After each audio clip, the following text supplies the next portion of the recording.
AB Ramachandran நடிகர் வந்து இன்னைக்கு இயக்குனராக நடிச்சுருக்காங்க.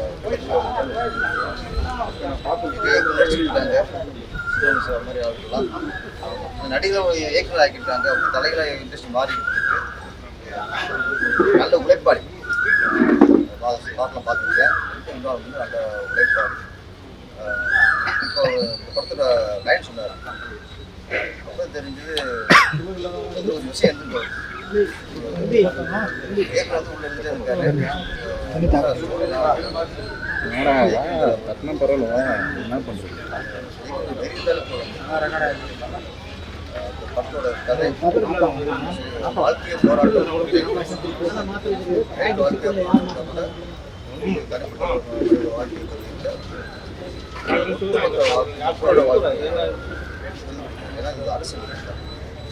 அரசியல் படங்கிறது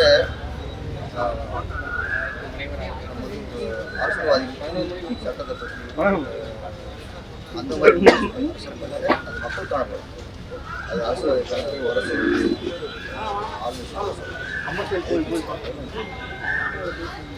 அரசுக்கு வரும்போது மக்களோட நிலையை மக்களுக்கு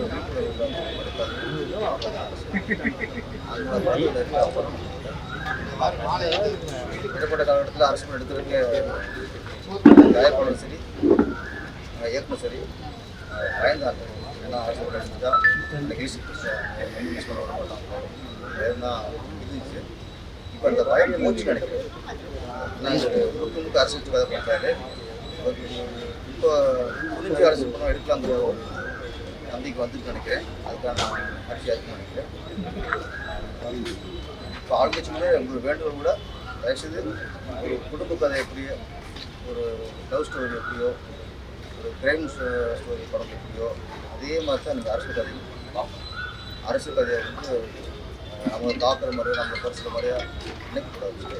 அந்த சுதந்திரம் இருந்தால் தான் மக்களுக்கு ஒரு விழிப்புணர்வுக்காக அரசியல் வருவாங்க. இது நல்லா துவக்கம். மக்கள் வாழ்க்கையை போராட்டங்கிற படம் அதுக்கான ஒரு துவக்கமாக இருக்குது. அரசியல் பாராட்டணும்னா எந்த ஐக்கியமும் இல்லாமல் எந்த பயமும் இல்லாமல்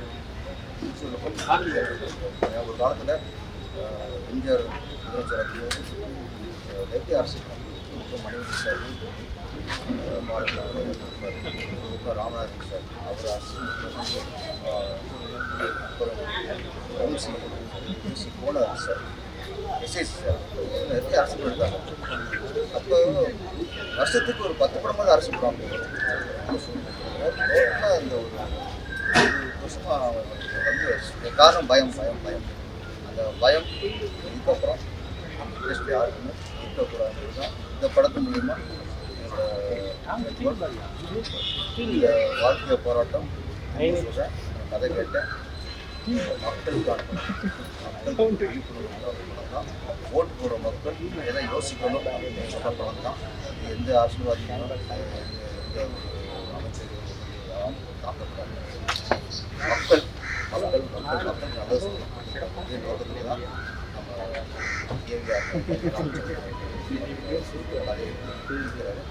நம்ம அசோக் குமார் வந்து அவரும் தயாரிப்பாளர்.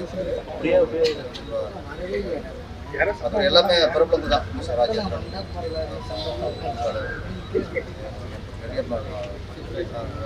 சுப்புராஜன், அப்புறம் நம்ம செந்தில் சார். செந்திரன் தான் மெயின் ரோலாக பண்ணுறாரு. செந்திரனால தெரியும் அவர் எப்படி சாதிச்சவர். நிறைய நடிகரில் பிரபல நடிகர்களை போட்டு தான் படம் எடுக்கிறாரு. இந்த படம் மிகப்பெரிய வெற்றி அடையணும். தொடர்ந்து நம்ம ஏபி ராமச்சந்திரன் சிறந்த இயக்குனராக பார்த்துருக்கேன். சார், அரசியல் படம் சொன்னீங்க. அரசியலாக ஒரு கேள்வி, வாழ்க்கையே போராட்டம். இப்போ வந்து இளைஞர் மத்தியில் வாழ்க்கையே போராட்டம் ஒரு விஷயம் ஆயிடுச்சு. அவங்க கட்சியை சார்ந்து வந்து ஒரு கூட்டத்துக்கு வந்து இறந்து போறவங்களுக்கு 30 பேருக்கு வேலை போட்டு கொடுத்தாங்க. இப்போ நீங்க பார்த்தீங்கன்னா இளைஞர்கள் போராட்டம் பண்றாங்க, வேலை கிடைக்கலன்னு சொல்லிட்டு எப்படி பார்க்குறீங்க? வேலை கிடைக்கலையாமே, அதனால தான் கஷ்டப்பட்டு இருக்காங்க. கட்சியை சார்ந்து போயிட்டு வந்து இறந்து போனவங்களுக்கு 30 பேருக்கு ஒரு வேலை போட்டு கொடுக்குறாங்க. படிச்சு 2 வருஷமா படிச்சு வெயிட் பண்றாங்க, எழுதுக்கு வெயிட் பண்றாங்க. ஆனால் அவங்களுக்கு வேலை கிடைக்கல. ஆரம்பிக்கிறாங்க. வரும் எத்தனை நாள் பொறுத்து சார் வரும்? சரி, ஏன்னா இப்ப அண்ணாமலையும் சொல்லியிருந்தாங்க, பேசியிருந்தாங்க. இப்ப வந்து அண்ணாமலையை சப்போர்ட் பண்ற மாதிரி தான் பேசியிருக்காரு, விஜய் சாருக்கு சப்போர்ட் பண்ற மாதிரி தான் பேசியிருக்காரு. ஆனா அவர் ஒரு கட்சி ஆரம்பிச்சிருக்காரு. ஏன் இல்ல அது விஜய் கட்சியோட போய் சேர்ந்துருக்கலாமே? ஆசிரியா ஒரு அரசு கட்சியை எதிர்த்து பேசுறதா எதிராக செயல்படுறது தான் ஒரு அரசு. நல்லது செஞ்சா அதை பாராட்டுறது ஆரோக்கியமாக நம்ம பாராட்டுறது. ஒரு அரசியல் கட்சி ஆரம்பிச்சு இன்னொரு அரசு அதை பாராட்டுறது அது பாராட்டுறது பேசவே இல்லையா? சேர்ந்த மாதிரி பேசுறாரு. இது வரைக்கும் ஒரு நல்லது பண்ணியிருக்காரு. பாராட்ட விஷயத்தை பாராட்டணும், எதிர்ப்பு விஷயத்தை எதிர்க்கணும். அவரு இப்போ பாராட்டு விஷயம் பண்ணியிருக்காரு, பாராட்டுறாரு. எதிர்க்க மாதிரி இதை பண்ணாருன்னா எதிர்ப்பாரு. தமிழ் திரையுலகம் சார்பாக சிஎம்க்கு வந்து பாராட்டு பேச்சா இருக்கு. இயக்குனர் சங்கத்தில் அது பங்குச்சா ஏதாவது பேச்சு இல்லை, இயக்குநருக்கு தான் நம்ம முதல் பங்கு இருக்கோம். முதல்ல எங்கள் கோரிக்கை நாங்கள் அந்த கோரிக்கை வச்சுருக்கோம். அப்புறம் விஷயம் ஏன்னா இயக்குனர் இல்லாமல் எந்த நடிகரும் பெருசாக உள்ள டேரக்டர் போய் போடலாம். ஆனால் இயக்குனருடைய கற்பனையும் திறமையாக எல்லாருமே அவங்களுக்கும் ஒரு ரஜினிசாருக்கு பாலச்சத்துக்கு படிச்சாரு. இந்த மாதிரி எம்ஜிஆருக்கு ஆரம்பிச்சு இயக்குனருக்கு தான் படத்தை வெற்றிக்கு காரணம். அப்படிங்கும்போது இயக்க சங்க சார்பாக முதல்ல நாங்கள் பாடுறோம் நினைக்கிறோம். இருக்காங்க, நாங்கள் ஆர்வமாக இருக்கோம். நம்ம அங்கேயே ஆர்வமாக இருக்கும்போது தெரியல என்ன கொஞ்சம் தயக்கமாக இருக்கும். ஆனால் சிலர் வந்து பாடுற அவங்கள மகிழ்ச்சி ரசிப்பாங்க, நம்புவாங்க. இவங்க அப்படி போய் தெரியல. நாங்கள் வரத்துக்கு இந்த மாதிரி தெரியுது நடந்தா நடந்தது. சார், சிஎம் சாரை வந்து டெக்னீஷியன் போய் பார்க்க போகும்போது கூட்டமாக போய் பார்க்குறீங்க. ஆனால் வந்து அவரோட துறையை சார்ந்த நடிகர்கள்லாம் போய் தனித்தனியாக போய் சந்திக்கிறாங்க. அது எப்படி பார்த்துக்கிறது, எப்படி நாங்கள் ஏற்றுக்கிறோம்? டெக்னீஷியன் வந்து ஒற்றுமையாக இருக்கும், அடுத்து தனித்தனியாக போகிறாங்க. நடிகர்லாம் தங்கமே இல்லைன்றீங்களா? இல்லை, தனித்தனியாக போகிறாங்க, நாங்களும் ஒற்றுமையாக போகிறோம். சார், இந்த படத்தை நீங்கள் ஏன்னா சார்ட்ட கதை சொல்லிட்டு தான் நான் சொன்னேன். நல்லா அந்த கேட்டு சூப்பராக சொல்லியிருக்கேன். ஏன்னா உங்க ஒத்துழைப்பு ரொம்ப அதுக்கு ஆப்டா இருக்கும் சார். பக்கத்துல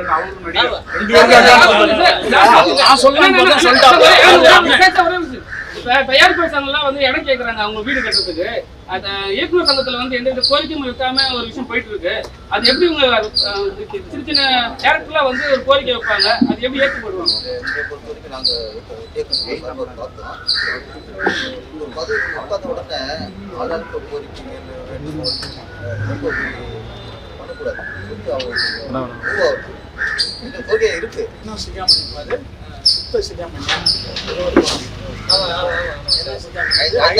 ஐந்தாம் தலைமுறை சித்தர் சிகாமணி படத்தின் மூலமா நமக்கு அறிமுகமானாரு.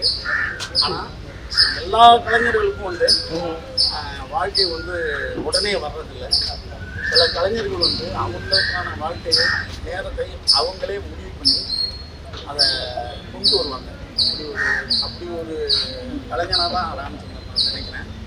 ஏன்னா தனக்கு ஒன்று கிடைக்கலன்னா தானே அதை வந்து தேடி பிடிச்சிடுறது. அந்த இடத்துல இருக்கிற ஒரு கலைஞனை தான் பார்க்குறேன். அதுக்கு வந்து ப்ரொடியூசரு அது கூட இருக்கிற என்னுடைய நண்பர்களான அனைத்து கலைஞர்களுக்கும் என்னுடைய வாழ்த்துக்கள். ஏன்னா அண்ணன் விவேக் இருக்கிற போது இவங்கெல்லாம் இவங்களுடைய வாழ்க்கை வந்து அதாவது கலைஞன் வந்து தான் சுற்றி இருக்கிற கலைஞர்களை எந்த சூழ்நிலையும் விடாம ஒரு பாதுகாப்பா இருந்த கலைஞன் வந்து விவேக். அவருடைய மறைவு வந்து இவங்களுக்கெல்லாம் மிகப்பெரிய ஒரு விஷயமா இருந்தது. ஆனா இவர் வந்து திரும்பி அந்த இடத்த கையில் எடுத்து, ஏன்னா இவரும் நிறைய உதவி பண்ணார். அதாவது விஜயகாந்த் சார் கூடயோ நம்ம மயில்சாமி அண்ணன் கூடயோ இருந்து பல உதவிகள். இன்னும் சொல்ல போனா நம்ம ராமச்சந்திரன் பற்றி சொன்னா கடன் வாங்கிலாம் உதவி பண்ணுவார்னு சொல்லி என்னுடைய நண்பர்கள் சொல்லுவாங்க. ஏன்னா ஒரு வசதியாக இருப்பவர்கள் வந்து உதவி செய்யறதுன்றது சாதாரணம். ஒரு ஏழ்மையில் கூட தான் இல்லாதவனுக்கு வந்து உதவி பண்றதுன்றது ஒரு பெரிய நிலை. அது அப்படி ஒரு ராமச்சந்திரன் பேர் ஆமா ஆமா கொடுக்கும் மனசுள்ள பேர் அது. அடுத்தது இப்படி ஒரு அரசியல் படம், அதாவது நம்ம எதிர்பார்க்கவே இல்லை. இவர் வந்து ஒரு ஒரு ஒரு நகைச்சுவை கலைஞனை தான் நம்ம பார்க்குறோம். ஆனால் அவருக்குள்ள இவ்வளோ சமூக சிந்தனையோட ஒரு அரசியல் நையாண்டியோட ஒரு படத்தை நான் எதிர்பார்க்கல. சொல்லும்போது யோகி பாபு படம் பேர் இப்போ சமயத்தில் அந்த எலெக்ஷன் அந்த ஒரு தாக்கத்தோட ஒரு கிராமத்துக்குள்ள ஏன் எல்லா மனிதர்களையும் வந்து உள்ளே கொண்டு வந்து அதுக்கு ஒரு சொல்யூஷன் பண்ணி ரொம்ப மனித நேயத்தோட மக்கள் யாரெல்லாம் மனித நேயம் இல்லாமல் இருக்கிறாங்கன்னு கதை போய் ஒரு இடத்துல வந்து கண்கலங்கிற மாதிரி மனித நேயத்தோட முடிக்கிறாங்க. ரொம்ப முக்கியமான ஒரு அரசியல் இருக்கும். குறிப்பாக இன்னும் சொல்ல போனால் இந்த படத்தின் மூலமாக என்ன சொன்ன மாதிரி இந்த சின்ன சின்ன படம்னு சொல்கிறோம்ல, அதெல்லாம் இந்த படத்தினுடைய வெற்றியின் மூலமாக பெரிய படமாக மாறணும். இந்த கலைஞர்கள் அனைவருக்கும் என்னுடைய வாழ்த்துக்கள். அண்ணன் பேரரசு அவர் முக்கியமான கேரக்டர், அவர் சொல்லாமல் இருந்தார், நான் சொல்லணும்னு பார்த்தா இயக்குனர் ராமச்சந்திரன் ஷிஃப்டாக. நன்றி. ஆனா உங்ககிட்ட ஒண்ணே ஒண்ணு, தனுஷ் சார் வந்து கட்சி கொடியை வந்து ஆரம்பிச்சிட்டாரு. எப்போ கட்சி ஆரம்பிச்சு அவர் சொல்லி நான் இப்ப வந்து அதே மாதிரி தான் விஜய் சார் வந்து கட்சி கொடி அறிமுகப்படுத்துறது தான் கட்சி ஆரம்பிச்சாங்க. அதுதான் இல்லை இல்லை, எப்போதுமே வந்து சில விஷயங்கள் தான் நம்ம சொல்லலாம், சில விஷயங்கள் அவங்க தான் முடிவு பண்ணுவோம். அது கண்டிப்பா நடக்கும்ன்றீங்க. அது அவரு தான் முடிவு பண்ணோம். அவர் கூப்பிட்டு நம்ம கிட்ட சொன்னாருன்னா அதுக்கான வேலையை பார்த்தீங்கல்ல. ஏன்னா நம்ம எல்லாத்தையும் சொன்னால் வருத்தம் வந்துருப்பா. ஏன்னா அவங்க கூட நம்ம இருக்கிறோம் போது ஒரு லெவலுக்கு மேலே நம்ம பேசக்கூடாது. ஏன்னா இல்லை, ஒரு நீண்ட பயணம், பெரிய ஆளுகள்கிட்ட நீண்ட பயணம் பண்ணுறதுக்குரிய நெருக்கடியே என்னன்னா எதுக்கு அவங்க கோச்சிக்குவாங்க, எதுக்கு நம்மளை அப்ரிஷியேட் பண்ணுவாங்கன்னு நம்மளுக்கு தெரியாது. அது ரொம்ப, அதாவது இது ஒரு கத்தி மேலே நடக்கிற கதை, ரெண்டு பக்கமும் கூறுள்ள கத்தி கூட பழகிட்டு இருக்கிற கதை. அது வந்து உங்களுக்கும் தெரியும், இருந்தாலும் நீங்கள் போட்டு பார்ப்பீங்க, அதான் விஷயம். ஏன்னா அவங்கவுங்களுக்கும் ஒரு மனசுக்குள்ள ஒன்று இருக்கும், அது சரியான நேரத்தில் அது இன்னும் சொல்ல போனால் அவங்களுக்கு சரியான ஆலோசகர் நிறைய பேர் இருப்பாங்க, அதெல்லாம் முடிவு பண்ணி அவங்க பண்ணுவாங்க. ஏன்னா இது பெரிய விஷயம் இல்லையா? விஜய் சார் இன்னைக்கு வந்து நான் சொல்லிட்டே இருப்பேன், விஜய் சார் இன்னைக்கு வந்து ஜெயிச்சதால் இது ஜெயிச்சதால எல்லாம் போய் நீங்கள் ஜெயிப்பீங்கன்னு நான் சொன்னேன் சார், ஜெயிப்புன்னு நான் சொன்னேன் சார், என் ஃப்ரெண்டு கிட்ட சொன்னேன் சார், எங்கள் வீட்டில் கூட நான் சொன்னேன் சார், நான் உங்களுக்கு தான் சார் ஓட்டு போடுறேன்றான். அவர் சிலிப்பாக இருந்தாருன்னு நான் நினச்சி பாருங்க. இந்த உலகம் இப்போ எல்லாம் ஓடுறாங்க. ஏன்னா எம்ஜிஆரும் சொல்கிறேன், எம்ஜிஆர் ஜெயிச்சதால் அது ஜெயிக்கலன்னு வச்சுங்க, அம்பியார் அதாவது தாத்தாவை நடிக்க வச்சுருப்பாங்க. ஓ எம்ஜிஆர் அவங்க ஆயா என்னையா நீ சொதப்புற நல்லா நடிகான்னு இருப்பானுங்க இல்லையா? இங்கே எல்லாமே வெற்றி வந்துட்டு தான் நம்ம பேசிட்டு போகிறோம். அந்த வெற்றியை தக்க வைத்துக் கொள்வதற்கு அவர்கள் எடுக்கிற ரிஸ்க்கு என்ன ரிஸ்க்கு? இன்னைக்கு அத்தனை பேரும் 100 கேள்வி கேட்குறாங்க. அவர் அந்த ரிஸ்க்கு தான் அந்த விஷயம். அந்த ரிஸ்க்கை எவன் பாராட்டுறான்? ஏன்னா அந்த இடத்துக்கு போனால் எவனுமே அந்த கேள்வி கேட்கறான். கீழே இருக்கிறவன் தான் கேள்வி கேட்க, அந்த இடத்துல இருக்கிறவன் அப்படி துணிஞ்ச முடிவெடுத்தவன் எவனாவது ஒரு கேள்வி கேட்டுக்கானே? இங்கெல்லாம் சாதாரண மக்கள், சாதாரண பெரிய மனிதர்கள் பார்த்து கேள்வி கேட்குற அளவுக்கு நம்மளுடைய ஜனநாயகம் இருக்கிறதால இந்த அநியாயம் நடக்குது. ஏன்னா ஒரு எந்த பொறுப்பும் இல்லாமல் இங்கே வந்து கேள்விகளை தூக்கி அடிக்கிறாங்க. ஒரு பெரிய மனுஷன் அந்த இடத்த காப்பாற்றிக்கிறது எவ்வளோ பெரிய கஷ்டமாக இருக்குது. ஒரு குடும்பம் நடத்துறது, ஒரு ஆஃபீஸ் நடத்துறது கஷ்டமாக இருக்குங்க, ஒரு அரசியல் கட்சி நடத்துறது சாதாரண விஷயம். நன்றி சார். இல்லை சார் சார் இல்லை, உங்களுக்கு முக்கியமான கேரக்டர்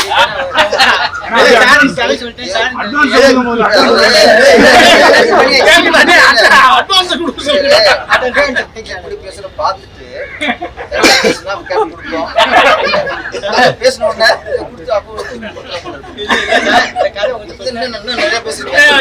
இப்போது நான் ஹீரோ தயாரிப்பாளர் பேசுறேன்.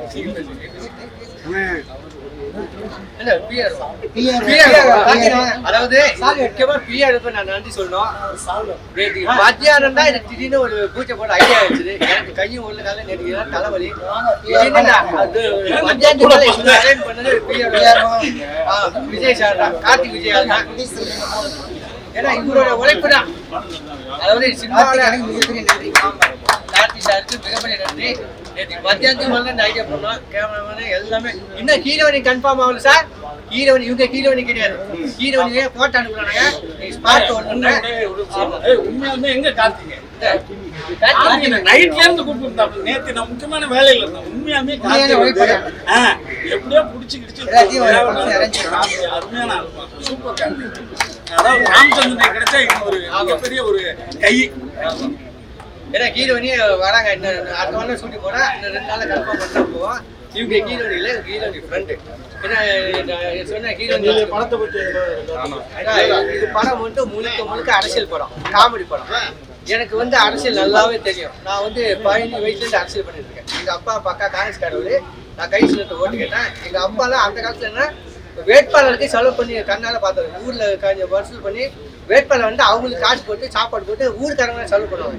எங்கள் அப்பாலாம் படிச்சு கொடியெல்லாம் கை சின்ன வாங்கிட்டு வருவாரு. அப்படி நான் வந்தவன். நான் எல்லா எலெக்ஷன் ஓட்டு கேட்டேன். இப்போடைய கும்பகோணில் ஜிகே தமிழ் மாநகர ஜிகே வாசனைக்கு ஓட்டு கேட்டேன். நாங்கள் நைட் அண்ட் பக்கம் நல்லா ஓட்டு கேட்டோம். சின்ன சின்ன பசங்களாம் வரானுங்க, பிஷினானுங்க. தம்பி வர எனக்கு அண்ணே நாங்க தானே சிஎம். சின்ன பசங்க கான்ஃபிடண்டா சொன்னாங்க சார். நாங்க நம்பல சார். விஜய் சார் சத்தியமா சொல்றேன், ஏதோ தொகுதிக்கு 10,000 ஓட்டு 20 ஓட்டு நாங்கள் வாங்குவோம்னு நினைச்சிட்டு வந்தோம். பட் சிஎம் அவனை யாருமே இருப்பாங்க, அவரே இருப்பாங்க இல்லை எங்களுக்கு. ஏன்னா நாங்க 50-60 வருஷமா ஃபீல்டு ஒர்க். ஏன்னா ஒவ்வொரு கிராமத்துலயும் ஒரு மக்களுடைய நல்லா கட்டுறது, ஒவ்வொரு கட்சிக்காரன் எம்எல்ஏ கல்யாணம் காது குத்தி எல்லாமே அட்டன் பண்ணி அப்படி கட்சியை வளர்த்து வச்சிருக்காங்க. ஆனா திடீர்னு சின்ன பசங்க தான் ஓட்டு கட்டு விடாங்க. நாங்க பம்பரமா வேலை பார்த்தோம், நைட் அண்ட் பகல வேலை பார்த்தோம், சோத்துக்கு நேரம் இருக்காது அப்படி பார்த்தோம். ஆனா விசில ஊறிட்டு தள்ளிட்டு போயிட்டாங்க. ஆனா பெரிய இன்பம் இருந்துச்சு. சரி அது நல்லா இருக்கும். ஏன்னா எவ்வளவு படம் நடிச்சிருக்கீங்க, அதே மாதிரி டைரக்டர் ஆனது காரணம் என்ன? நீங்க வந்து நடிகரா தான் எனக்கு தெரியும் 30 வருஷம். ஆமா. என்ன கதை அதை? ஆனா இது என்னன்னா, நான் இந்த கதை வந்து நான் மேக்சிமம் நான் எலெக்ஷன் ஓட்டு கேட்பேன். எல்லா ஊர்லயும் ஓட்டு கேட்பேன். நான் வந்து காங்கிரஸ்காரன், ஏடிஎம்கே, பிஜேபி எல்லாத்தையும் ஓட்டு கேட்டிருக்கேன். நீங்க நம்ப மாட்டீங்க, நான் நடிகர் எந்த இடத்துக்கு போனா மரியாதை கொடுக்குறேன். ட்ரெயினில் போனாலும் கோயிலில் போனாலும் நம்ப மாட்டேங்க. திருச்சி நேரு ஐயா எங்கள் ஊரில் கமிஷன் இருந்தாரு. எங்கள் அப்பாவோட ஃப்ரெண்டு அவர் கூட்டு போவார். நடிகர் வந்துட்டாருன்னு நல்லா கவனிப்பாங்க. அப்படி ஒரு மனுஷன் நான் நிறையா வீட்டில் சாப்பிட்டுருக்கேன். சார் வீட்டில் அவர் பார்த்துட்டவனே நடிகரோட கூப்பிட்டு அப்படி ஒரு அன்பான மனுஷன் யாருனே தெரியாது. ஆனால் நல்லா கவனிச்சு அன்பாக ஒப்பிச்சு போய் அது மாதிரி போக்குவரத்து அமைச்சர். இத்தனையும் நான் வந்து ஏடிஎம்கே ஓட்டு கேட்டேன் அரியலூரில். ஆனால் அங்கே திமுகவோட மந்திரி. ஆனால் நான் நடிகர்னு தெரியும். அவரும் எனக்கு அவ்வளோ ஹெல்ப் பண்ணியிருக்கேன். போக்குவரத்து சிவசங்கர் அரியலூர். ஏன்னா நடிகருங்கிறதுனால இல்லை என்னன்னா, நடிகர்னாவே எல்லா அரசியல் கட்சியும் சரி, எல்லா டாக்டரும் சரி, இன்ஜின் சரி, எல்லா கோயிலுக்கும் சரி முக்கியத்துவம் கொடுக்குறாங்க. அது பட்ட கஷ்டம் கொஞ்சம் நட்டு இல்லை சார். நான் வந்து சின்ன அடிமட்டத்துலேருந்து வந்தேன். அப்போல்லாம் சினிமா கஷ்டம், இப்போல்லாம் ஈஸியாக வந்துடுறாங்க. அப்போல்லாம் ஏவிஎம் ஸ்டுடியோவில் என்ன உள்ள அதே ஏவிஎம் ஸ்டுடியோவில் படம் நடிக்கிறேன், பேராத படம் விவேக் சார். ஏன்னா அப்படி கஷ்டப்பட்டோன்னா அந்த பலனை அவங்க செல்ஃப் எடுக்கிறாங்க, போட்டோ எடுக்கிறாங்க போது அதை விட வேலை உலகத்தில் என்ன சார் வேணும்? இது நிரந்தரம் எதுவும் இல்லை சார். எனக்கு விவேக் சார் மயில்சாமி கிடைச்சது மிகப்பெரிய கிஃப்ட் எனக்கு. விவேக் சார்னா கஷ்டம் இல்லாமல் லைஃப் ஓடிருக்கோம். அவர் ஃபுல் சப்போர்ட் பண்ணியிருப்பாரு. ஏன்னா எது நிரந்தரம் இல்லை. அப்போ தான் நினச்சாங்க எதுவுமே இல்லை, இருக்கிற வரைக்கும் நல்லது செய்யணும், நல்ல எண்ணத்தை வளர்க்கணும். நல்ல மனசில் எண்ணத்தை வளைச்சாவே நல்ல நினைச்சு நம்ம என்ன நினைக்கிறோம் அதான் செயல்வடிமாகும். நல்லதே நினைப்போம், நல்லதே நினைப்போம். அது மட்டும் இல்லாமல் நான் வந்து பார்த்தா இது இப்போ தமிழ் மாநகர ஜிகே வாசனைக்கு ஓட்டு கேட்டேன். நேற்றுக்குமே வர சொல்லிட்டாரு. பட் நான் சாப்பிட்டானது ரைட்டு. எங்கள் அப்பாவும் சரி, இப்போ காங்கிரஸ்காரங்க சாப்பிட்டா இருப்பாங்க, நீதி நேர்மையாக கடமையெல்லாம் பார்ப்பாங்க. எங்கள் அப்பா அப்படியே நான் தர்மம் பண்ணேன். எங்கள் அப்பா செஞ்ச தர்மம்னா இன்னைக்கு நான் உலகம் கூட இருந்து உங்கள் மீடியாவில் உட்காந்துருக்கேன். ஏன்னா நம்ம என்ன விதைக்கிறோமோ அதை அறுவடை பண்ணுவோம் கூடிய வரையில். ஏன்னா இப்போலாம் கலிகாலம், என்ன நல்லதை விதைக்கணும், நல்லது செய்யணும், பிள்ளைங்களை படிக்க வைக்கலாம் பேசல, நல்ல ஆரோக்கியமாக வளர்க்கணும். இந்த கதை என்னன்னா, மக்கள் பண்ற சின்ன தப்புகள், எந்த அரசியலையும் தப்பு சொல்ல மாட்டோம்.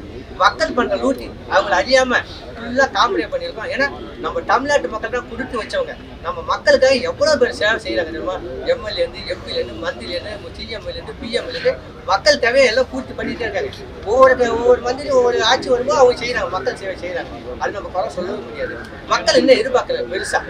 ஏன்னா நம்ம வேலையே பார்க்காம 100 நாள் வேலைன்னு ஒன்று வருது சார். அந்த வேலை வந்து என்ன பண்ணணும் தெரியுமா? ஒரு வேலை நடக்கக்கூடாது. விவசாயத்துக்கு ஆள் கிடைக்கக்கூடாது. எல்லாம் படுத்துக்குதுங்க, களை எடுக்க ஆள் கிடைக்காது, பில்லு கொடுங்க ஆள் கிடைக்காது. அப்படி இருக்கு. ஏன்னா மக்கள் சோம்பேறியே ஆக்கிட்டாங்க. ஒரு சில திட்டங்கள் அப்படி இருக்கு. அது மக்களை செய்யற திட்டமோ அது என்ன தெரியல. சரி, அது நம்ம அரசியல் வேண்டாம். எல்லாம் நல்லா இருக்குங்க சார். ஒன்று மட்டும் நினைஞ்சிங்க, இது வாழ்க்கை நிரந்தரம்ல, வாழ்க்கை ஒரு போராட்டம். சந்தோஷமா இருக்குங்க சார். மனசார யாரையும் சிரிக்க வைக்கணும். நான் என்னோட கேரக்டர் தான். உங்களை முடிஞ்சா நான் சிரிக்க வைக்கணும், இல்லை அமைதியா இருக்கணும். மனசாரையும் திட்டக்கூடாது. ஏன்னா திட்டின கூட அதே பாவம். உங்களை அன்பா பேசணும், அன்பா உபசரிக்கணும். அதுதான் எனக்கு என்னுடைய பாயிண்ட் ஆஃப்.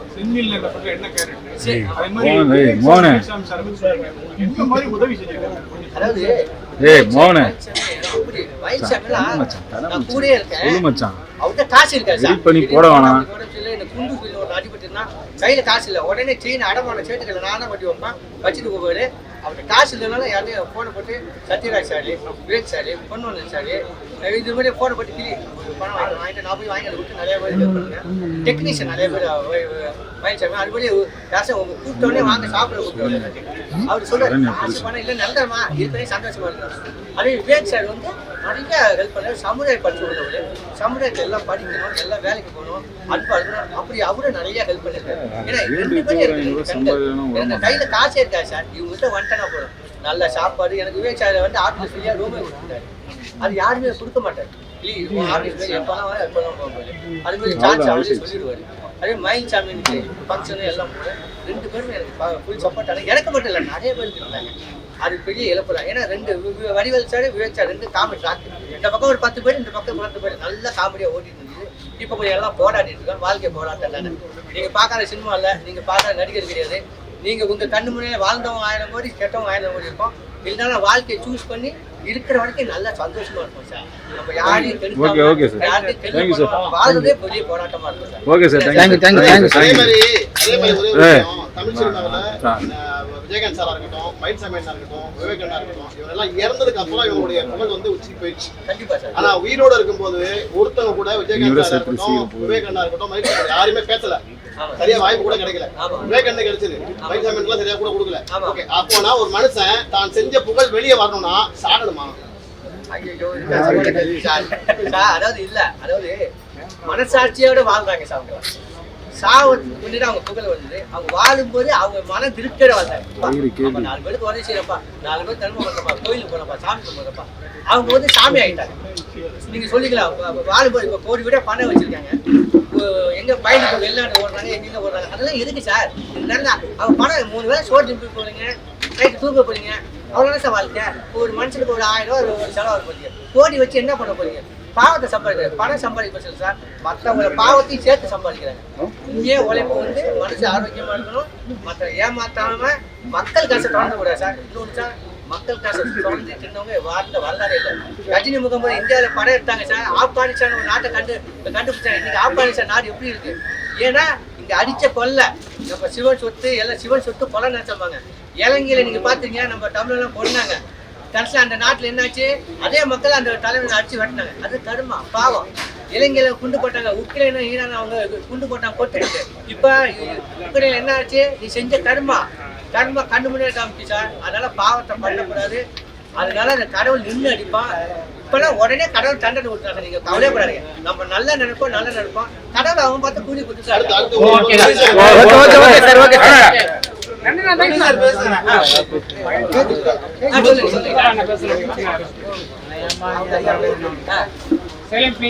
நீங்கள் தமிழ் சினிமா ரொம்ப நாளா இருக்கீங்க, நிறைய படங்கள் பண்ணிருக்கீங்க, உங்களுக்கான அங்கீகாரம் கூட சரியா கிடைக்கல.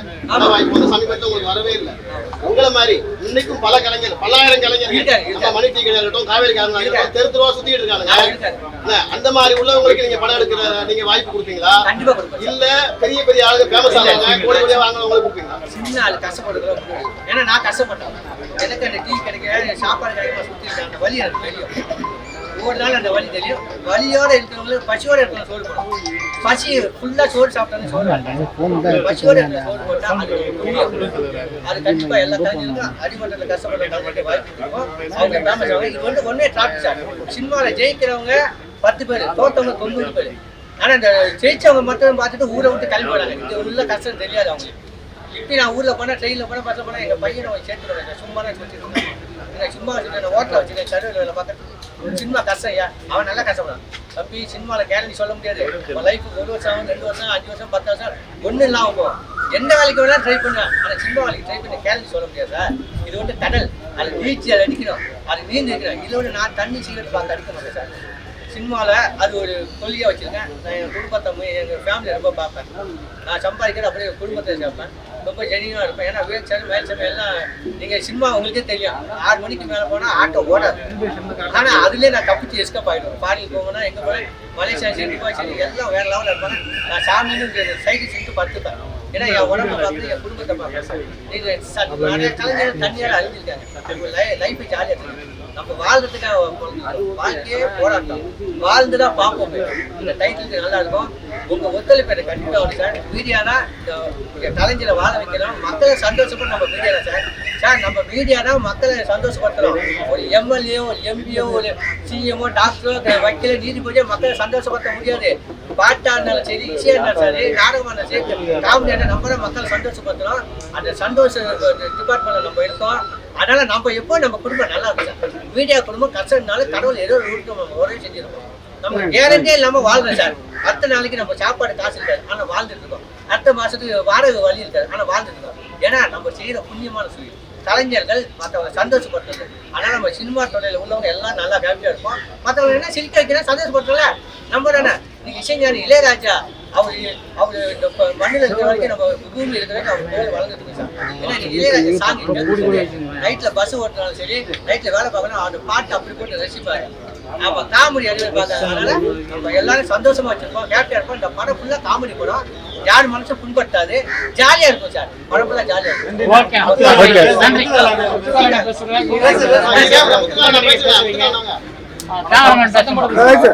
வணக்கம். நான் வந்து வேதா செல்வம் கேமராமேனாக இருக்கேன் அந்த படத்தில். ராம் வந்து என்னுடைய சின்ன வயசு நண்பர். நாங்கள் 2 பேரும் ஒரே ஊரை சேர்ந்தவங்க. ஸ்கூல் டேஸ்லேயே ஒன்றா விளாண்டு படித்து வந்தவங்க. ரொம்ப நாளாக ஒரு சிறப்பான ஒரு கதையை வச்சுக்கிட்டு பெரிய முயற்சி எடுத்துக்கிட்டே இருந்தார். திடீர்னு பார்த்தா நைட்டு 12 மணிக்கு ஃபோன் வரும் ராம்கிட்டேருந்து. செல்வம் அந்த மாதிரி ப்ரொடியூசரை பார்த்துட்டேன், இந்த ஃபோனில் ஒரு வார்த்தை பேசுங்க ப்ரொடியூசர் அப்படின்ட்டு. திடீர்னு காலைல 5:30 மணிக்கு ஃபோன் வரும். என்னடான்னு எடுத்தா செல்வம் அந்த ப்ரொடியூசர் இருக்காரு, பேசுங்க அப்படின்ட்டு ராப்பகலாக ஊராக அலைஞ்சு தெரிஞ்சு இந்த கதை ஒரு சிறப்பான கதை. இன்னைக்கு வந்து அரசியல் படம்னு சொல்கிறோம். இன்னைக்கு அவர் சொன்னது மாதிரி மக்களுடைய அரசியல் புரிதல் எப்படி இருக்கு, அரசியலை எப்படி பார்க்குறாங்கன்றத சின்ன சின்ன விஷயத்தெல்லாம் நுணுக்கமாக கவனித்து ஒரு சிறப்பாக இந்த கதையை எடுத்திருக்காரு. இன்னைக்கு மக்களுக்கு தேவையான, அரசியல்வாதிகளுக்கு மட்டும் இல்லை மக்களுக்கும் தேவையான ஒரு திரைப்படமாக இருக்கும், ரசிக்கக்கூடிய திரைப்படமாக இருக்கும். அதே போல் இவருடைய சேர்ந்த நிறைய கலைஞர்கள் இருக்காங்க, எல்லாமே நடிக்கிறாரு. செந்தில் அண்ணன் முக்கியமான கதாபாத்திரத்தில் நடிக்கிறாரு. சிறப்பான கதை. நீங்கள் இந்த படத்தை இன்னைக்கு சப்போர்ட் பண்ணியிருக்கிற மாதிரி இது ரிலீஸ் அப்பவும் நீங்கள் சப்போர்ட் பண்ணி பெரிய வெற்றி படமாக ஆகணும். ராமு பெரிய வெற்றி பட இயக்குனராக ஆகணும். அதே போல் மியூசிக் டைரக்டர் வேலன் சிறப்பாக 5 பாட்டு போட்டிருக்காரு, ரொம்ப சிறப்பாக உங்களுக்கு அவருக்கும் வாழ்த்துக்கள். கவிஞர் எழில் சார் ரொம்ப இளமையான வரிகள், துடிப்பான வரிகள். இவரும் எங்கள் ஊர் தான், எல்லாம் நாங்கள் 3 பேரும் ஒரே ஊர். நல்லா பண்ணியிருக்காரு. இந்த படம் சிறப்பாக வரும். நீங்களும் இதுக்கு சிறப்பாக வரவேற்பை கொடுத்து வெற்றி படமாக ஆகணும். நன்றி, வணக்கம். படம் வாழ்க்கையை போராட்டன்ற படம் வந்து ரொம்ப எளிமையாக எடுத்த படம். 2வது தமிழ்நாட்டில் உள்ள எல்லா பத்திரிகையாளர்களும் நம்மளுடைய மாண்பு முதலமைச்சர் விஜய் அவர்கள் தமிழ்நாட்டு முதலமைச்சராக முக்கியமான காரணமாக இருக்கும். அதே போல் இந்த பத்திரிகை துறை நண்பர்கள் எல்லாரும் நம்ம படத்தை வந்து நல்லா விளம்பரப்படுத்தணும். மேலும் இந்த படம் வந்து மக்களுக்கான படம். மக்கள் இந்த படத்தை பார்த்து நல்ல முறையில் அவருடைய வாழ்க்கை தரத்தை மாற்றிக்கொள்ள வேண்டும் விரும்புகிறேன். நன்றி.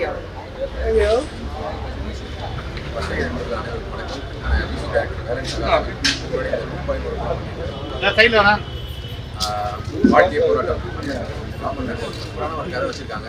அதாவது அரசியல் காமெடி, அதாவது நல்ல ஃபேண்டஸியாக சொல்லிட்டு ஃபஸ்ட் டைம் சொல்லும் போதே ரொம்ப இம்ப்ரெஸ் ஆகிட்டேன். நான் இந்த படத்தில் ஒரு 5 சாங்ஸ் சொல்லியிருக்கேன், 5 பாடல்கள் பார்த்தீங்கன்னா டிஃப்ரெண்டான ஜேர்னல் எல்லாம் பயங்கரமான ஒரு இசை விருந்து காத்துட்டு இருக்கு.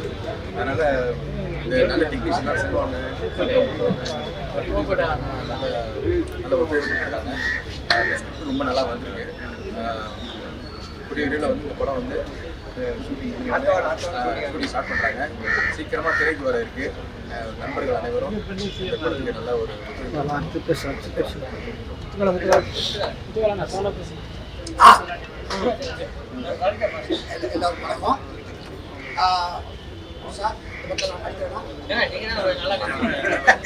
நல்லா நடிக்கிறேன். இந்த படத்தை நடிக்கிறேன்.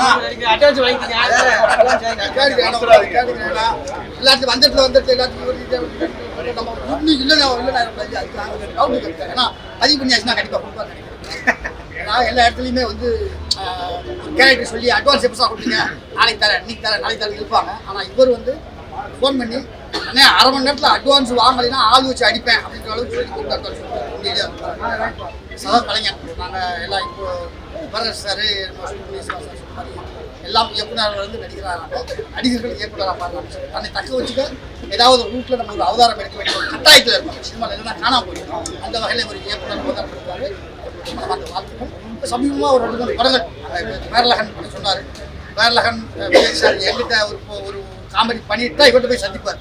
ஏன்னா நாங்கள்லாம் ஒரு 25 வருஷமாக இந்த ஃபீல்டுக்குள்ள ஏதாவது ஒரு ரூட்டில் ஜெயிப்போமா அப்படின்னு போராடி இந்த வகையில் கரெக்டான அதனால் சிறப்பாக வெற்றி தரணும். எப்பவுமே யூடியூப்பில் வந்து ஒரு வெட்டிங் போடுறதுக்கு ஒரு பிரபலமான முகம் தேவை. அதனால் வந்து இந்த விழாவுக்கு நாயகர்களாக வந்த பெரஸ் சார் இயக்குனர் பெரஸ் சாருக்கும் சுப்பிரமணிய சிவா சாருக்கு தான் நன்றி சொல்லணும். ஏன்னா வந்து யூடியூப்புக்குள்ள மக்கள் உள்ளே போகணும்னா ஹெட்டிங்கில் யார் தலை இருக்குது அப்படின்னு பார்த்து தான் உள்ளே போவாங்க.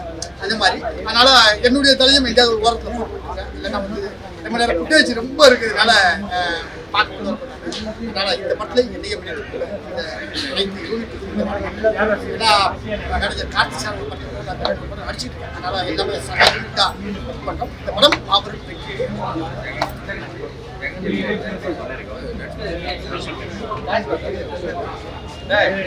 டான்ஸ் பற்றி ஆள் இல்லை.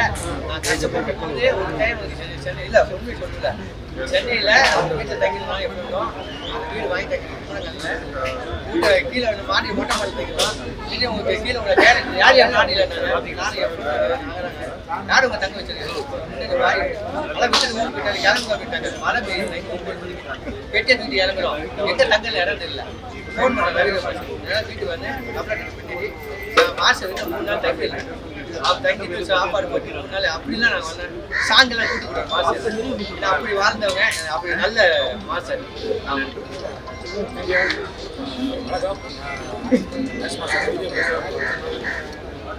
ராமச்சந்திரன் சொன்னது எல்லாம் வந்து ரொம்ப பிடிச்சதுன்னா ஆணு மயில் எல்லாமே மயில் சாமி அதெல்லாம் ஒரு செட்டு. ஆனால் என்னன்னா எந்த இடத்துக்கு போனாலும் ஏதாவது ஹெல்ப் பண்ணாலும் எதுக்கு வேணாலும் வீட்டு ஓடிட்டே இருக்கும். அப்படி வந்து எனக்கு வந்து ராமச்சந்திரன் வந்து எனக்கு பழகினாச்சு. அப்புறம் ராமச்சந்திரன் வந்து எனக்கு பெரிய இருந்துட்டு இவர் வந்து வீட் சாருக்கு மயில் சாமிக்கு எல்லாம் கேப்பில் வந்து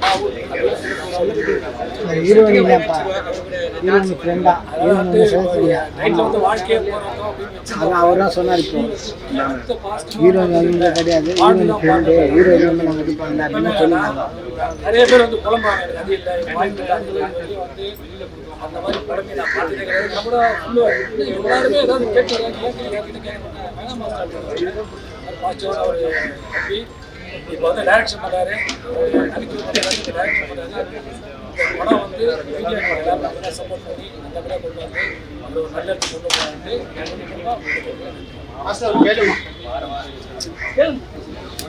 அதாவது விஜயோட ஆரம்பகால படங்கள் நீ தான் மாஸ்டர். அவருடைய வெற்றியில உங்களுக்கு பங்கு இருக்கு. இப்போ ஒரு முதலமைச்சராக இருக்காரு. இன்னொரு விஷயம் கூட இருந்தவங்களெல்லாம் பதவி படுத்துறாங்க. ஆக்சுவலாக நான் உறுப்பினராக சொல்லிக்கிறேன். பட் வந்து என்னன்னா விஜய் சார் வந்து ஸ்டார்டிங்லேருந்து வந்து பார்த்தீங்கன்னா நான் வந்து தேவாலயம் அசிஸ்டண்டாக இருந்து அப்புறம் அவருடைய நிறைய படம் பண்ணிருக்கேன். அவர் என்ன சொன்னாங்க என்ன கேட்டீங்க? விஜய் கூட மாஸ்டர் ஒர்க் பண்ணிருக்கீங்க ஆரம்பகால. இப்போ அவர் முதலமைச்சராக இருக்கு, மெம்பராக இருக்கீங்க. அவர்கிட்ட என்ன எதிர்பார்க்குறீங்க சினிமாவுக்கு? சார் அவர்கிட்ட நல்ல ஆட்சி எதிர்பார்க்குறேன் சார். அவர் நல்ல ஆட்சி கொடுப்பாரு. அதில் ரொம்ப கான்ஃபிடென்ஸாக இருக்கும். ஏன்னா ஒரு சின்ன சின்ன விஷயத்துலையும் வந்து ஸ்டார்டிங்லேருந்து அந்த எலெக்ஷன் இதுலேருந்தே பார்த்தீங்கன்னா எல்லாமே கரெக்டாக பண்ணிருக்காரு. நல்ல ஆட்சியை எதிர்பார்க்கலாம், கண்டிப்பாக எதிர்பார்க்கலாம். வேறு எந்த குறையுமே இருக்காது. ஏன்னா அவர்கிட்ட வந்து நான் ஒரு இன்டர்வியூவில் கூட சொல்லியிருந்தேன். அவர் கூட நீங்கள் உட்காந்து சாப்பிட்டு பார்த்தீங்கன்னா தெரியும். அவர் சாப்பிட்றதே இவ்வளோ சாப்பிடுவார். நம்மளுக்கே வெக்கமாக இருக்கும் அவர் கூட சாப்பிட்றது. ஏன்னா நானும் மயில் சாமி நல்லா சாப்பிடுவேன். அவர் கூட உட்காந்து இவ்வளோ தான். அதனால் அவர்கிட்ட வந்து வேறு எதுவுமே நெகட்டிவாக யோசிக்க வேண்டியதே இல்லை. நல்லபடியாக அவர் எப்படி ஆட்சி பண்ணுவார்.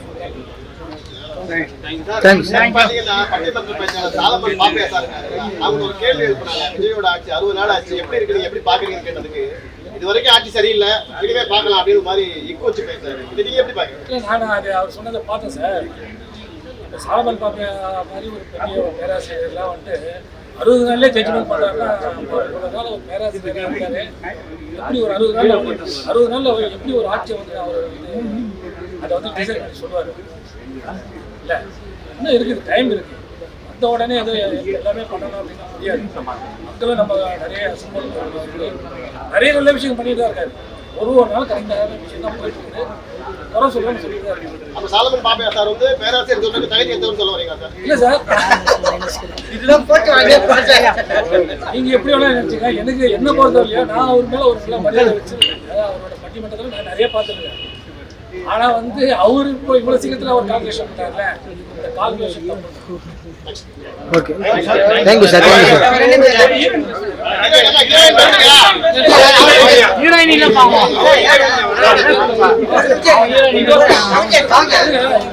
கவிஞர்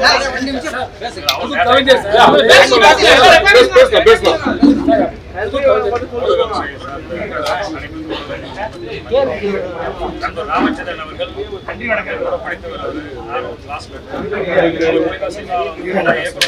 ஹீரோனியில் நான் ஏற்றுற மாட்டேன் இவ்வளோ நாள் ரகத்தை கொண்டு போச்சுன்னா விருப்பத்திலே 5 பாட்டு எழுத வேண்டிய ஒரு சூழல் உருவாக்கி இருக்கு. போட வந்து